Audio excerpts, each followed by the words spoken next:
नमस्कार दोस्तों, target with PS Parihar channel में आपका स्वागत है। इस चैनल के माध्यम से आप लोगों को विद्यार्थी जीवन से संबंधित सभी सूचनाएं प्रदान की जाती हैं। तो आइए शुरू करते हैं और देख लेते हैं कि आज के इस वीडियो में ऐसी कौन कौन सी सूचनाएं हैं। तो वीडियो को जल्दी से लाइक कर दें, शेयर कर दें। जिन छात्रों ने चैनल को अभी भी सब्सक्राइब ना किया हो तो जल्दी से सब्सक्राइब कर लें, ताकि आप लोगों को भी इसी तरह की ऑथेंटिक अपडेट्स मिलती रहे। आगे बढ़ने से पहले एक और सूचना कि अगर आप लोग दरोगा भर्ती की तैयारी कर रहे हैं तो चशु प्रकाशन की जो पुस्तक है काफ़ी अच्छी है। ऑफलाइन भी मिलती है, ऑनलाइन भी मिलती है। इसे अगर आप लोग ऑनलाइन मंगवाना चाहते हैं तो उसकी जो लिंक है मैंने डिस्क्रिप्शन बॉक्स में दे दी है। इस संपूर्ण गाइड में सॉल्व पेपर भी हैं, महत्वपूर्ण प्रश्न भी हैं और यहाँ पर देख सकते हैं बहुत सारी इसमें अध्ययन सामग्री है। पूरा सिलेबस के अनुसार इसमें मूल विधि, संख्यात्मक एवं मानसिक योग्यता और भी बहुत सारी चीज़ें दी हुई हैं। तो अमेजन और फ्लिपकार्ट से भी आप लोग मंगवा सकते हैं। उसकी जो लिंक है मैंने अभी बताया आप लोगों से कि डिस्क्रिप्शन बॉक्स में दे दी है। चलिए शुरू करते हैं आज की सूचना को। सबसे पहली सूचना है, पंचायत चुनाव भी स्थगित होंगे। लगातार खबर वायरल हो रही है व्हाट्सएप पर और उसका क्लेरिफिकेशन आ गया है कि जो पंचायत चुनाव है वो फिलहाल तो अभी स्थगित नहीं होंगे। ये देखिए यहाँ पर लिखा हुआ है कि उत्तर प्रदेश में पंचायत चुनाव पूर्व घोषित तिथियों पर ही होंगे, किसी भी प्रकार का कोई परिवर्तन नहीं होगा। इलाहाबाद हाईकोर्ट से बड़ी खबर है, पंचायत चुनाव टालने की जो याचिका है वो खारिज कर दी गई है। कोरोना के चलते पंचायत चुनाव टालने की मांग की गई थी। प्रचार के दौरान कोरोना प्रोटोकॉल का पालन हो। इलाहाबाद हाईकोर्ट ने कहा है राज्य सरकार भी कोरोना प्रोटोकॉल का पालन करे। ये देखिए लिखा है कि एक तरफ हाईकोर्ट ने कल प्रदेश सरकार को लॉकडाउन लगाने के लिए निर्देश दिए थे, वहीं आज पंचायत चुनाव करवाने नहीं के निर्देश दिए और ऐसे में गांव में होने वाले पंचायत चुनाव में कोरोना संक्रमण व चुनाव ड्यूटी में लगे कर्मचारियों के स्वास्थ्य की रक्षा अब उनके हाथों में ही है।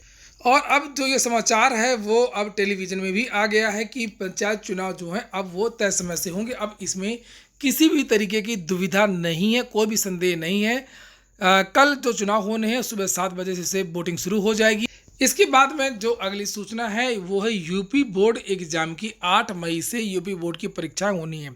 आज सुबह के समाचार पत्रों में जानकारी दी गई थी कि कंट्रोल रूम बनाया जा रहा है, पूरी तैयारियां हो रही हैं। लेकिन वहीं दोपहर तक ये सूचना भी आ गई कि सीबीएसई का जो बोर्ड एग्जाम है वो स्थगित कर दिया गया है। हाई स्कूल की जो परीक्षा है वो रद्द कर दी गई हैं और जो 12वीं की परीक्षा है वो पोस्टपोन कर दी गई है।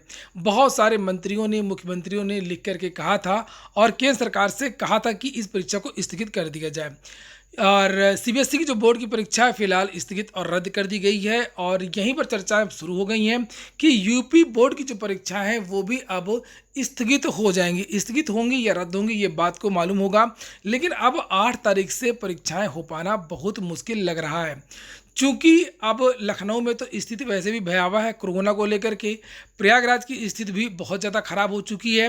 बनारस के बारे में भी अभी जानकारी मिली है कि बनारस की जो पूरे बॉर्डर हैं वो सील कर दिए गए हैं। ये देखिए भारत समाचार की रिपोर्ट है। वाराणसी में कोरोना को लेकर के सख्ती बढ़ी।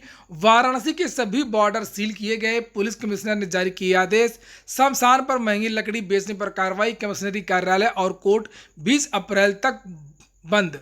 और वहीं पर अगर यूपी बोर्ड की बात करें तो सुना है, जानकारी ये भी मिल रही है कि माध्यमिक शिक्षा विभाग में भी कई कर्मचारी जो हैं वो संक्रमित मिले हैं। किस तरीके से बोर्ड की तैयारियां हो पाएंगी, किस तरीके से जो है उत्तर प्रदेश में परीक्षा हो पाएगी, ये सबसे बड़ा प्रश्न है।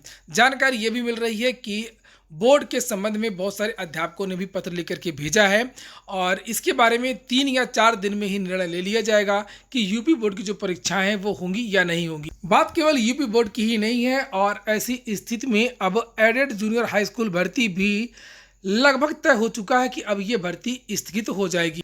हालांकि जानकारी ये मिली है कि कुछ दिनों पहले पीएनपी ने प्रस्ताव बना करके भेज दिया था शासन को कि 2 तारीख से लेकर के 8 तारीख के बीच में शासन को भी जो तिथि है वो निर्देशित करे और इन तारीखों के बीच में परीक्षा करा ली जाए।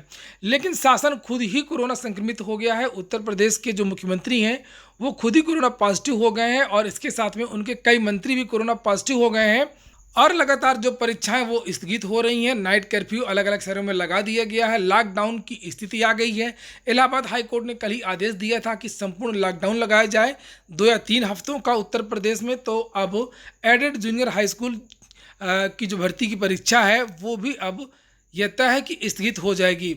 इसके बाद में अगली सूचना है उत्तर प्रदेश दरोगा भर्ती की। उत्तर प्रदेश दरोगा भर्ती के सारे अपडेट्स आप लोगों को दिए जाते हैं, लेकिन आप लोग चैनल को ना तो शेयर करते हैं और ना ही लाइक करते हैं। तो वीडियो को लाइक और शेयर करना बिल्कुल ना भूला करें।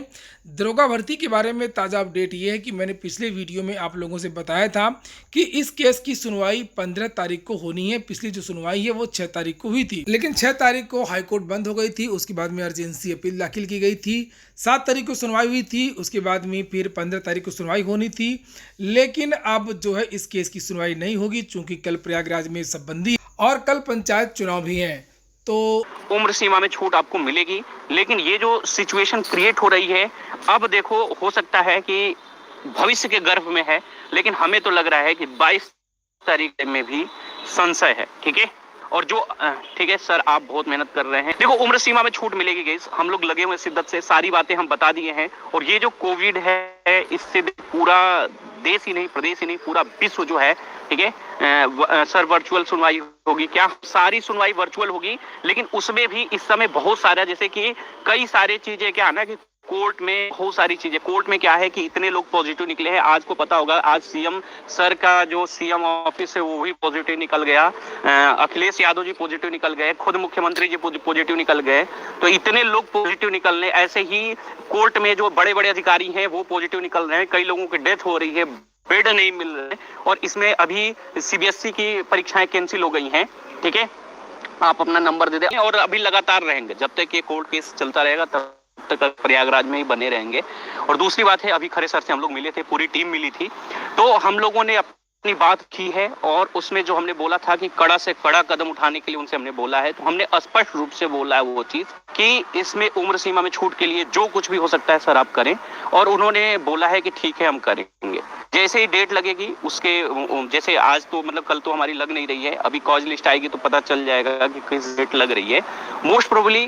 ठीक है, तो अभी आप लोग सुन रहे थे, ये है मुख्य याची दीपक सिंह, और आज वकील साहब से बातचीत हुई है और चर्चाएं हुई हैं कि किस तरीके से इस केस का क्या होगा आगे। तो फिलहाल कल सुनवाई नहीं होगी, और जो भी आपको अपडेट होगी आपको इस चैनल के माध्यम से दे दिया जाएगा। और इसके बाद में अगली जो सूचना है वो नई प्राथमिक शिक्षक भर्ती के लिए विद्यार्थी एक तरफ ट्विटर अभियान कर रहे हैं, दूसरी तरफ विद्यार्थी रात रात भर पोस्टर लगा रहे हैं अलग अलग शहरों में, पूरे उत्तर प्रदेश में, ट्रेन में, बस में, और जो महत्वपूर्ण संस्थान है वहाँ पर पोस्टर लगा रहे हैं नई शिक्षक भर्ती के लिए। तो वहीं पर विद्यार्थी मुख्यमंत्री और विभिन्न पोर्टल पर शिकायत कर रहे हैं और जानकारी मांग रहे हैं कि आखिरकार नई प्राथमिक शिक्षक भर्ती का जो बयान था सुप्रीम कोर्ट में, क्या वो हवाई था, या उस बयान का क्या मतलब है, उस हलफनामे का क्या मतलब है जो सुप्रीम कोर्ट में आपने दिया था कि उत्तर प्रदेश में बहुत सारे पद हैं, हम अलग से एक नई भर्ती निकालेंगे। जवाब तलब किया गया, इसके बारे में मैं दिखाता हूं आपको वो पत्र। ये सूचना मांगी गई है, आवेदक हैं, यहाँ पर लिखा हुआ है विक्रांत प्रताप सिंह।